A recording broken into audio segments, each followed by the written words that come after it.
Hello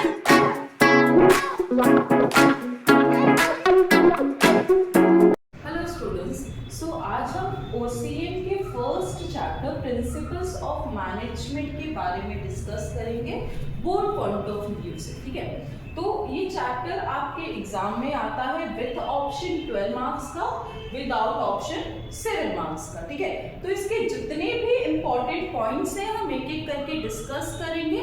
सारे board related points हैं और ये पॉइंट्स आपको श्योर शॉट कहीं ना कहीं मिल जाएंगे आपके बोर्ड एग्जाम्स में। और जब आप ये पॉइंट्स गो थ्रू करोगे ना, तो डेफिनेटली आपको पता चलेगा कि ये पॉइंट्स आपके प्रीलिम एग्जाम्स में थे, कॉलेज के प्रीलिम्स में भी थे। तो हम एक एक करके डिस्कस करते हैं। ठीक है, तो सबसे पहला पॉइंट हम शुरू करते हैं। Dash is the father of modern management. So, who is the father of modern management? Henry Fayol. ठीक है, so Henry Fayol is the father of modern management. ठीक है, अब हम सेकेंड पॉइंट पे आते हैं। Dash is the father of scientific management.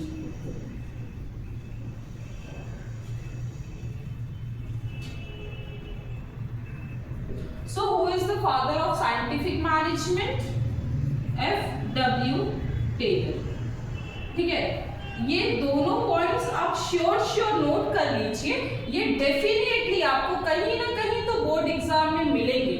ये आपने देखा होगा, ये सेम पॉइंट्स या सेम ब्लैंक्स आपने अपने प्रीलिम एग्जाम्स में, वो आपकी क्लास का प्रीलिम हो या आपके कॉलेज का प्रीलिम हो, आपने ये पॉइंट्स फेस किए होंगे।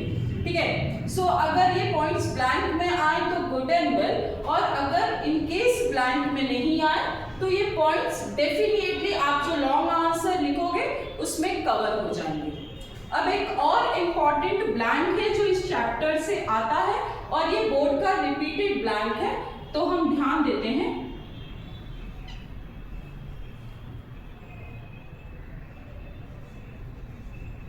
Dash foreman is there in functional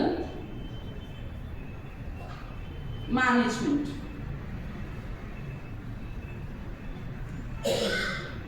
ठीक है, so dash foreman is there in functional management. So 8 foreman is there in functional management. ठीक है, so dash foreman is there in functional management, 8 foreman is there in functional management. ठीक है, तो ये तो हमने ब्लैंक का टॉपिक कवर किया।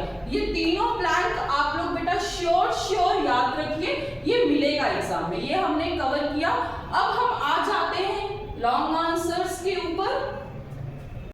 चलिए, तो हम आगे बढ़ते हैं और the most important question of our syllabus, हम वो क्वेश्चन के बारे में डिस्कस करते हैं, वो क्वेश्चंस देखते हैं। ठीक है, सो 14 प्रिंसिपल्स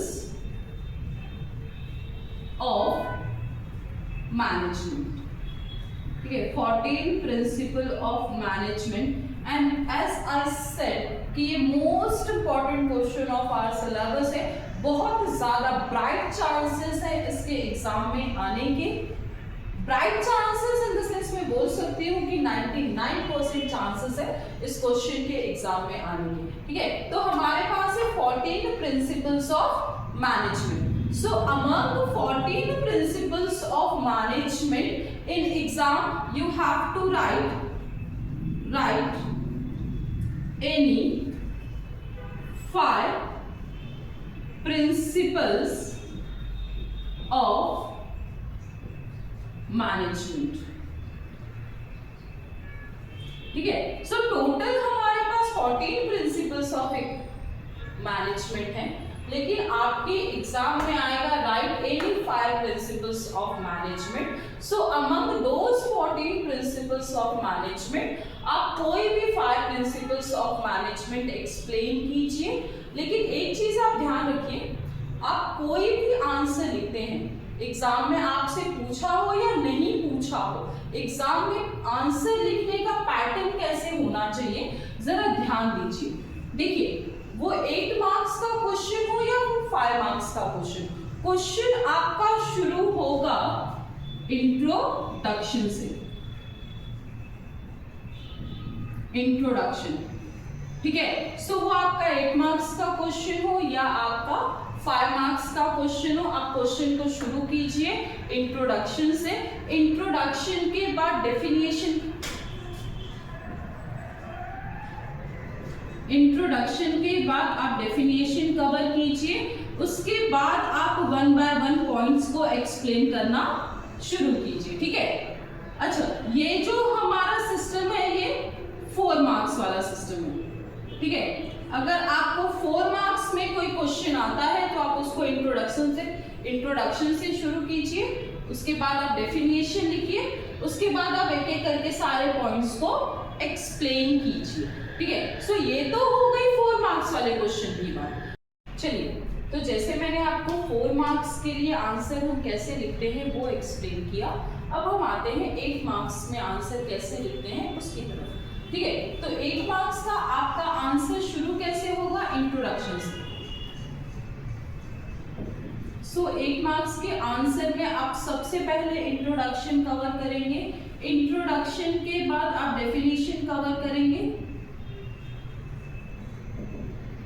इंट्रोडक्शन डेफिनेशन, उसके बाद हम बनाएंगे सिंपल प्रेजेंटेबल डायग्राम या सिंपल प्रेजेंटेबल चार्ट। अब ये आपके ऊपर डिपेंड करता है, आपको अपने आंसर्स के point in the form of pie chart explain करना है तो आप in the form of pie chart explain कीजिए। अगर आपको अपने आंसर्स के पॉइंट्स को in the form of tree diagram explain करना है तो आप in the form of tree diagram explain कीजिए, ठीक है। सो इंट्रोडक्शन, डेफिनेशन, उसके बाद एक सेक्शन आएगा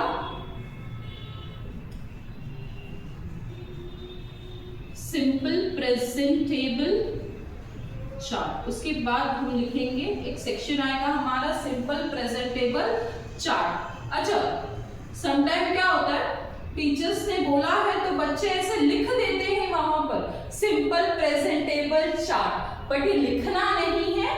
मैं आपको बता रही हूं कि सिंपल प्रेजेंटेबल चार्ट आपको बनाना है और सिंपल प्रेजेंटेबल चार्ट बना के आपको अपने आंसर्स के पॉइंट्स लिखने हैं, फिर पॉइंट्स को 1 बाय 1 एक्सप्लेन करना है, ठीक है। सो ये हुआ हमारा 8 मार्क्स वाला पैटर्न।